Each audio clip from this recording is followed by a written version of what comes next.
Today we're going to talk about antiderivatives. That's not people who are against derivatives. That's reversing the process of finding the derivative. So let me show you an example. So suppose I have this function, f of x equals 2x. The question I'm asking when I see this symbol, again, this is the integral sign. This time it'll be an indefinite integral, no limits of integration. If I see this notation, this is the integral of 2x dx. This is asking me what function has the derivative of 2x. Well, we've done enough of these problems where we've seen this derivative 2x.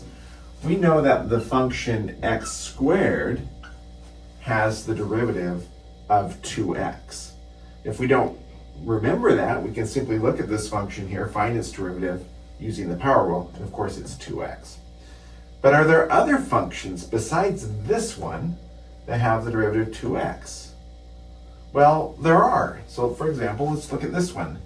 I'm going to call it big F of x equals x squared plus 5. What is the derivative of that function? Well, big F prime of x would be 2x plus the derivative of a constant is 0. So we just have 2x. Well, what about this function? Big F of x equals x squared plus 8. What's the derivative of that function? Well, f prime of x is also equal to 2x because the derivative of constant is 0. Matter of fact, there are infinitely many functions that have the derivative of 2x, and they all look like x squared plus some constant. So I'm going to denote that here, that there are infinitely many functions, and they all look like this, that have the derivative of 2x. So let me write some language on the board. So to familiarize us, when we have something like this, integral of f of x dx, this is called an indefinite integral because we don't have any limits of integration. When we have those limits of integration, that's called a definite integral. We're calculating a numeric value. This is not a numeric value. This will give me some sort of function. So again, we have this sort of notation here, integral of whatever the function is, dx is saying, find what the function that has this is its derivative, and there's infinitely many. This constant here, c, is called the constant of integration. That's what we call that value. And we always need to remember it because there are infinitely many functions that have this as its derivative, and we need to make sure we're representing all of them. All right, let's work on another problem. Suppose I see this integral of 2x e to the x squared dx.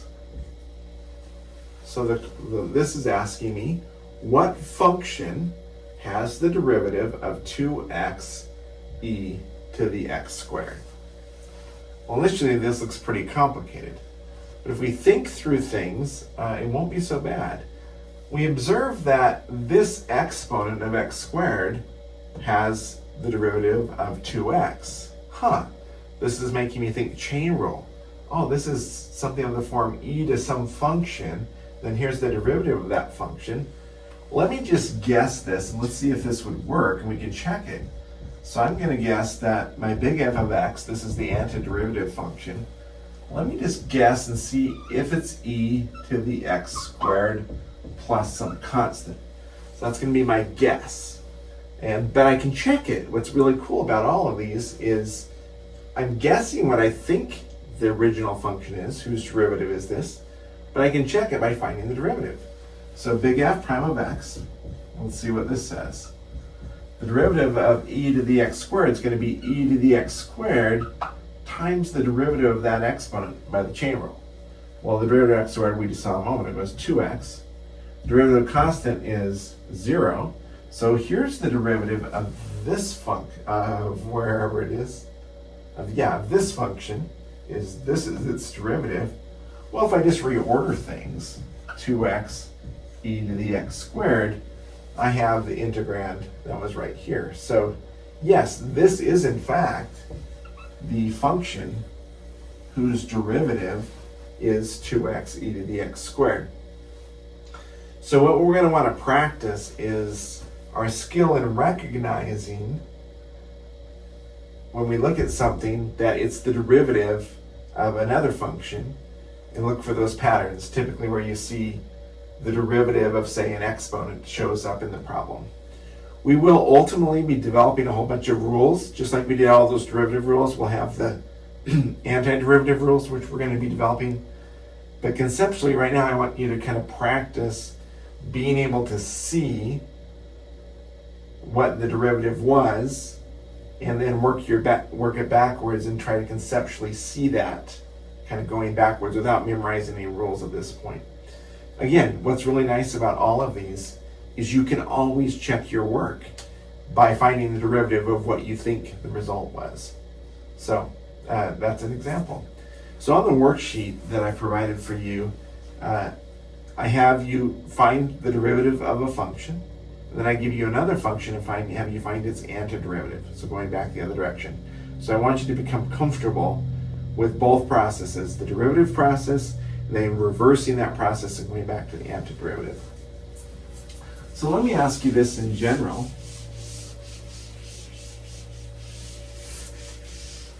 This might be just something to think about. Remember our power rule said,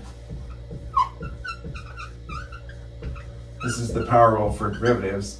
It said if f of x is equal to x to the n, then f prime of x equals n times x to the n minus 1.